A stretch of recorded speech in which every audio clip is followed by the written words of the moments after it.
ሰላም እንደምን ቆያችሁ ውድ የአንከር ዜና ቤተሰቦች፣ ሰላም ፍቅር ጤና ባላችሁበት ድረስ እያለን የሰዓቱን ዜና ይዘን ቀርበናል። ሰሞኑን ከወልቂጤ የተከሰተው ግርግር ከምን የመነጨ ነው የሚል ብዙ ጥያቄዎች ሲደርሱልን ነበረ።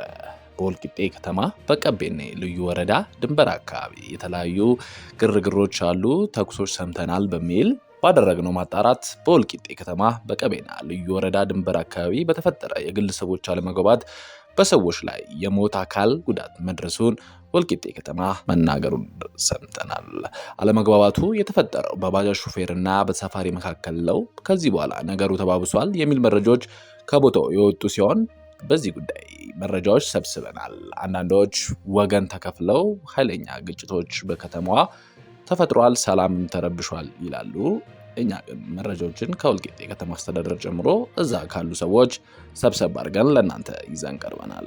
የሹፌሮችን ጉዳይ የሚከታተለው የሹፌር አንደበቶች ገጽ ባለፉት 47 ቀናት ውስጥ 12 ሹፌሮች ተገለውብናል፣ ከዚህም በተጨማሪ በርካቶች ታግተዋል፣ ከሹፌሮች ተጨማሪ 6 ተሳፋሪዎችና አንድ ረዳት ተገድሏል ሲል ለቲግቫ ኢትዮጵያ በላኩት መልእክት ተናግረዋል። ግድዮቹ የተፈጸሙት በአማራ ክልል ደቡብ ጎንደር ዞን ማህደር ማርያም ደብረ ታቦር መንገድ፣ በአማራ ክልል ከጎንደር አዲስ ዘመን መንገድ እንፍራንዝ ወጣ ብሎ በዘራፊ ወንበዴ በተተኮሰ ጥይትም፣ ሌላው በአማራ ክልል ከባቲ ወጣ ብሎ በታጠቁ ወንበዴዎች አምቡላንስ ላይም ጥቃት እንደደረሰ ተሰምቷል። የዚህን ጉዳይ ሙሉ ዝርዝር ይዘን ቀርበናል። በሌላ ዜና ፊልድ ማርሻል ብርሃኑ ጁላ ዛሬ አስደማሚ አስተያየት ሰጥተዋል። ህወሓት ለሌላ እልቂት እየተዘጋጀ ነው ሲሉ ህወሓት እየተነኮሰ እንደሆነ አስደንግጠው ነግረዋል። ሆኖም ግን የኢትዮጵያ መከላከያ ሰራዊት ማንኛውንም ጥቃት ለመመከት ተዘጋጅቷል በሚል ያወጡት መግለጫ ዛሬ ብዙዎች ምን እየተፈጠረ ነው የሚል ውዝግብ ፈጥሯል። በዚህ ጉዳይ ማጣራቶችም አድርገናል።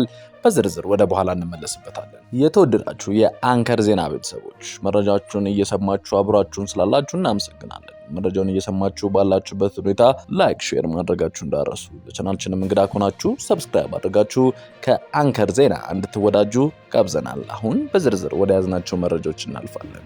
በወልቂጤ ከተማ በቀቤና ልዩ ወረዳ ድንበር አካባቢ በተፈጠረ የግለሰቦች አለመግባባት ሰዎች ሞትና የአካል ጉዳት መድረሱን የወልቂጤ ከተማ አስታውቋል።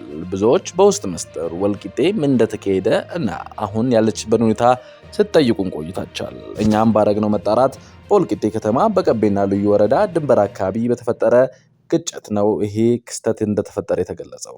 አለመግባባቱ የተፈጠረው በባጃጅ ሹፌርና በተሳፋሪ መካከል ነው። ከዚያም ነገሩ ተባብሷል የሚል መረጃዎች በቦታው እና በተለያዩ ሶሻል ሚዲያዎች እየሰማን እንገኛለን። የከተማው ከንቲባ አቶ ሙራድ በሰጡት ቃል ግጭቱ ቀቤና ልዩ ወረዳ አካባቢ ነው የተፈጠረው።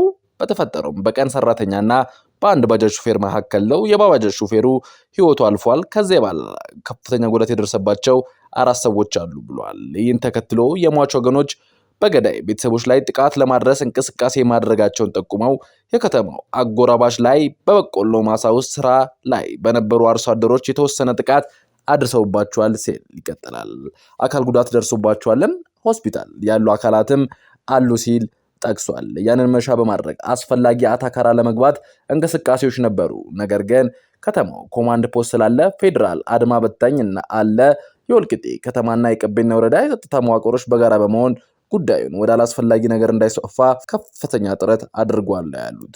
የተወሰኑ ሰዎችም በፌዴራል ፖሊስ ተይዘው በህግ ቁጥጥር ስር እንዲውሉ ተደርጓል ሲል ለቲግቫ ኢትዮጵያም ተናግሯል። በማህበራዊ ሚዲያ ጥራዝ ነጠቅ ጉዳዮች ተወስደው ስለሚጻፉ ነው እንጂ አሁን ያለው ነገር ረግቧልም ሲሉ ተናግሯል። መሃል ከተማችን ላይ ምንም ችግር የለም የሚሉት ከንቲባው ወልቂጤ ከተማ ሁሉም መዲና የሁሉም ማህበረሰብ ብሔረሰቦች መኖሪያ ናት፣ በፍቅር መኖሪያ ናት። አማራ የቀቤና ብሔረሰብ አለ ከተማችንም ነው ብሏል። የባጃጅ ሹፌሩ ከተገደለ በኋላ ሌሎች ሰዎች ተገድለዋል የሚለው መረጃ በማህበራዊ ሚዲያ በሰፊ መሰራጨቱን እውነት ነው፣ ጉዳዩን ተመልክታችሁ ነበር የሚል ተጨማሪ ጥያቄ አቅርበንላቸው ነበር። ከንቲባ ሙራድ እንዳሉት ከዚያ በኋላ ከፍተኛ አደጋ የደረሰባቸው 4 ሰዎች አሉ። ወልቂጤ ሪፈራል ሆስፒታል ላይ ያሉት አንደኛው ሰው አይሲዩ ሩም ውስጥ ነው ያለው። ከፍተኛ አደጋ ደርሶበታል እንጂ ከመጀመሪያው ውጪ ህይወቱ ያለፈ አካል የለም ብለዋል። ሌላ ሰው ስለመግደል ደረሳቸው መረጃ እንደሌላ አስረድተው ካለም አጣርተው ማብራሪያ እንደሚሰጡም ተናግረዋል። የሆነው ጥሩ አይደለም። ጉዳዩን ግለሰቦች ናቸው የጀመሩት። ወንጀለኛን ፈልገው ህግ እንዲያቀርብ መደረግ ነው የነበረበት። ጉዳዩን በህግ ተጠያቂ የማድረግ በንጹሃን ዜጎች ላይ ጥቃት ያደረሱ ሰዎችንም በህግ እንዲቀርቡ ማድረግ ይቻላል። ያንን ለማድረግ ጥረት እያደረግን ነው ሲሉ ተናግረዋል። በሰሜን እዝ ላይ የደረሰው ድርጊት እንዳይደገም ሲዘከር ይኖራል ሲሉ ፊልድ ማርሻል ብርሃኑ ጁላ ተናግረዋል። የሰሜን እዝ ጥቃት የተፈጸመበት 5ኛ ዓመት ዝክረ ሰሜን እዝ እንዳይደገም መቼም አንረሳውም በሚል መሪ ሐሳብ በቢሾፍቱ አየር ወለድ ግቢ ታስበዋል። የፌዴሪ ጦር ኃይሎች ኢታማዦር ሹም ፊልድ ማርሻል ብርሃኑ ጁላ መከላከያ ሰራዊት መስዋዕትነት እየከፈለ ሀገር ሲጠብቅ መኖሩን በማንሳት ጥቅምት 24 ቀን 2013 ዓ.ም በሰሜን እዝ ላይ የደረሰው ጥቃት ሊደገም እንደማይገባው አሳስበዋል። ሰሜን እዝ ከ20 ዓመት በታች በላይ ድንበር በመጠበቅና የልማት ባለውለታችን የነበረ ሰራዊት እንደነበር አስተውሰው በተቃራኒ በእዙ ላይ የተፈጸመው ድርጊት እንዳይደገም መዘከር አስፈላጊ ነው ሲሉም ገልጿል። አያይዘውም ህወሓት አደጋ ለማድረስ አሁንም እየጠነከረ ይገኛል። የኢትዮጵያ መከላከያ ሰራዊት ግን ለማንም እጅ አይሰጥም፣ ለሁሉም ነገር በቂ ቁመና ላይ እንደሆነ አሳስበዋል። ህብረተሰባችን ተግተው የሚያገለግሉ የሀገር የጀርባ አጥንት የሆኑ ሹፌሮች በየቦታው የሚደርስባቸው ግድያ፣ እንግልት፣ ጥቃትና ስቃይ ዛሬም አልተቋረጠም።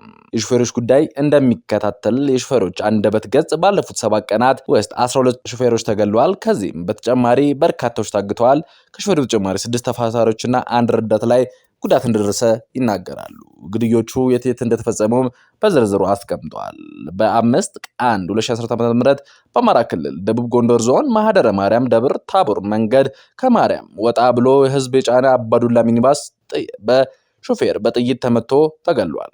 በ15/1/2018 ዓ.ም በአማራ ክልል ከጎንደር አዲስ ዘመን መንገድ እንፍራንዝ ወጣ ብሎ በዘራፊ ወንበዴዎች በተተኮሰ ጥይት ተሳፋሪ ህይወቱም አልፏል። በ23/1/2028 በጎንደር ከተማ ህዝብ ጭኖ እየተጓዘ የነበረ አባዱላ ሚኒባስ ላይ መቃ ወጣ ብሎ በሚጠየቅ ወንበዴዎች ተኩሶ በመክፈት አንድ ሹፌር 5 ሰፋሪዎችም ተገሏል። በ23/1/2018 በጎንደር ከተማ ህዝብ ጭኖ እየተጓዘ የነበረ አባዱላ ሚኒባስ ላይ ሹፌር እና 5 ሰፋሪዎች ላይ ጉዳት ደርሷል። በ29/1/2018 ዓ.ም በአማራ ክልል ከባቲ ወጣ ብሎ በታጠቁ ወንበዴዎች አንድ አምቡላንስ ሹፌርም ጥቃት እንደደረሰበት ተገልጿል። በ17/1/2018 ዓ.ም ከድሬዳዋ ጅቡቲ መንገድ ባለው መንገድ አንድ ከድሬዳዋ በቅርብ ርቀት መንገድ ክፍያ ጣቢያ አቅራቢያ የታጠቁ ወንበዴዎች አንድ ሹፌር ላይ ጉዳት አድርሰዋል። በ26/1/2018 በማዕከላዊ ኢትዮጵያ ክልል በጉራጌ ዞን በርሄ ወልቂጤ ወረዳ ብሎ ሆሌ ኪሎ አይነ ስውር አካባቢ አንድ ሹፌር ወንበዴዎችንም ተገለዋል። በ7/2/2018 በኦሮሚያ ክልል መተራና አዋሽ መካከል አካባቢ ብሬከሩ ላይ የታጠቁ ወንበዴዎች የረዳቱን የጥይት በመግደል መኪናዋንም አቃጥለዋል። በ8/2018 በኦሮሚያ ክልል ወለጋ ጉተን መንደር 10 አካባቢ የታጠቁ ወንበዴዎች ተገለዋል። ከዚህ ቀደም በተለያዩ አካባቢዎች በሹፌሮች ላይ የሚፈጸሙ ግድያዎች፣ እገቶች በስፋት በተደጋጋሚ ተነስተዋል። ትኩረት እንዲሰጠም ብዙ ጠይቋል። ነገር ግን ዛሬ ይህ ነው የተባለ መፍትሄም አልተሰጠም። ወደ ሞቀ ቤታችን ወደ ልጆቻችን እንመልሳለን ብለው የወጡ በርካቶች በወጡበት ቀርተዋል። ወንበዴዎች፣ ግፈኞች ተይዘው ፍትህ ሲሰጥም አይታይም። የሹፌሮች ጉዳይ የሚዲያ ትኩረት እየተነፈገ ሆኖ ቆይቷል። ዛሬም ተነፍቋል። እንደ ዜጋ እንደ ማህበረሰብ የሚፈጸሙትን ግፎች በጋራ ማውገዝ ነገር ጎልቶ አይታይም። ለአንድ ቀን እነዚህ አሽከርካሪዎች ጥቃት ወደሚፈጽሙበት ቦታ ባይሄዱ ምን ሊፈጠር እንደሚችል መገመት ቀላለው።